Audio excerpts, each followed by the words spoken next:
Hiya, I'm Jasper, and welcome to your video review for Twisters. Not Twister, Twisters.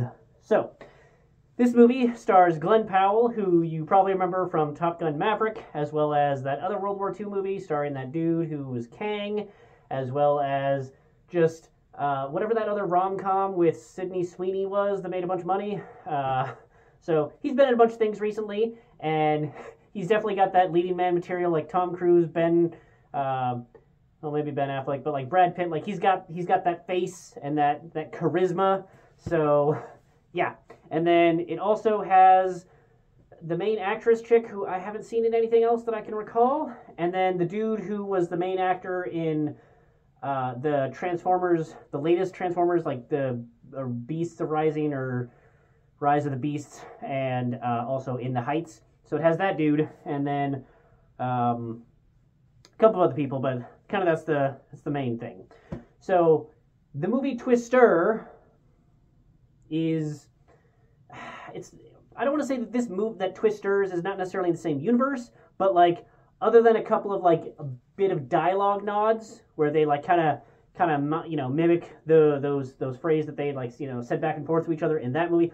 Other than that, there is no references that I can recall to the Twister movie. And that's, in my opinion, fine. I think that it was a good choice to have a couple of callbacks, but without being tied to like, oh, that random storm chaser who was like the man and then isn't in this movie because one of them died and then the other one, I think, retired from acting. Yeah, like, yep. So I think it was wise of them not to do that. And this movie, not the most unpredictable thing ever. You want to see tornadoes and people, things getting destroyed by tornadoes. You get to see that. You have I don't want to so much spoil things for you, but who's good, who's bad, and who's shady, and what happens and whatnot. It's not exactly, the Thomas Crown affair or like the Da Vinci Code, I guess, is kind of more what I was saying. Like, it's not some super mystery as to, oh, what could that be leading to, you wonder. Like, no, you can definitely see it from the start. But in my opinion, that's fine because it's fun. The main thing that I thought was odd is there's this one scene where they're shooting, like the actors are here, the camera's here, and the driveway is here where this dude is in the, like, drove up in this car and he's got somebody in the passenger seat, so that passenger seat guy's like, come on, we gotta go. And so they're shooting the camera like this.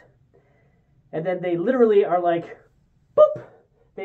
They change up the camera so they're like, oh yeah, so now this guy's over here and this girl's here, right, to have this dialogue. And then there's a completely different vehicle there and she like says a thing and like, it was very clear that the house was behind them when the camera was here, and then they had no transition of like, yeah, now we're going to walk to the other side of the house where maybe there's another driveway bit. Nope, it was just this angle, boom, this angle. And then like, I was just like, I feel like you either changed up the couple scenes before this for why you're having to have this little exchange from this angle, and then you were just having to like insert it into here, or you forgot to do a transition, or you just needed to find something to cut on time, and you're like, nobody will notice this. I noticed it, and it was a little distracting. But other than that, I would say that the CGI was all quite good. Like, it was more pre-Endgame Marvel rather than post-Endgame Marvel in terms of CGI. Like, it was good, and nothing ever felt like overly fake.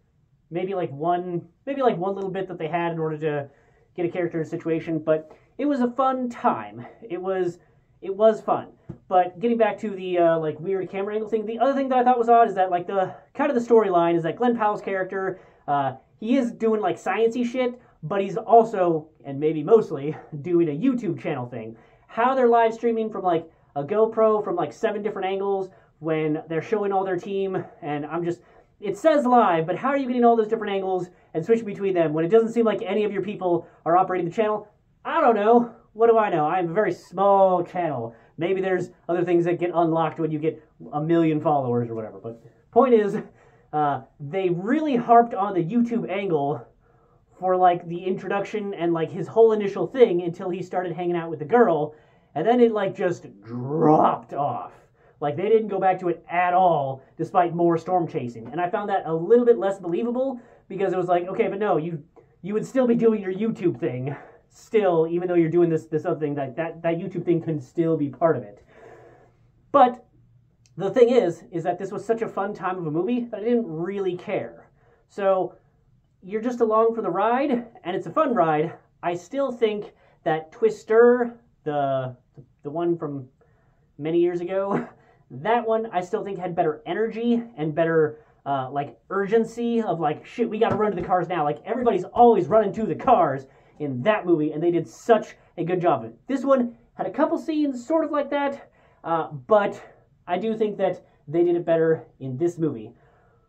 But that being said, when I first heard that they were making a Twisters movie, or a sequel, or whatever, you know, it was advertised as, I was like, why are you doing this? This is just another Hollywood thing of making sequels that are unnecessary and stupid, and they shouldn't do it. But then I saw that Glen Powell was in it, and I saw a couple of the trailers initially, and I was like, you know what? This might not be terrible. And I gotta say, it wasn't terrible. It was a fun time. So, do I think they needed to make it? No. Do I think it's as good as the first one? No. But was it still a fun time? And is Glen Powell charisma as fuck?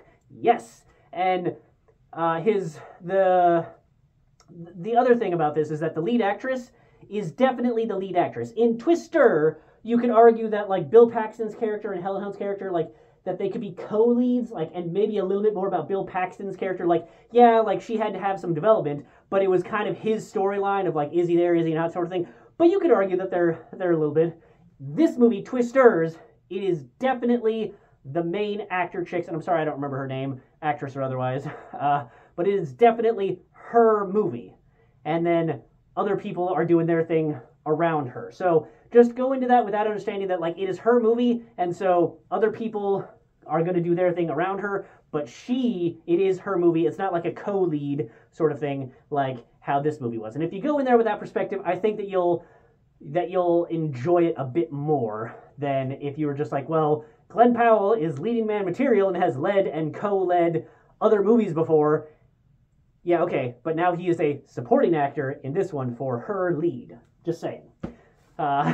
Still a fun time, and it's not bogged down with a bunch of the message that have been in other movies. There's a couple little things, but it's fine. It's not, I wouldn't say it's any sort of deal breaker. But yeah, so go and see it. I would say go and see it on a big screen, but let's be honest, it's going to be out on streaming in less than a month anyway, probably, because of just how things have been going. But I would say that with, you know, seeing Twisters and feeling that, you know, since you're not going to be able to see Twister, the original, in theaters anymore, see this one, because, you know, seeing that big Twister on the screen and getting that power, like, I'd say it's worth it, but that's just me. So that's all I have for this one. Thanks for watching. Bye.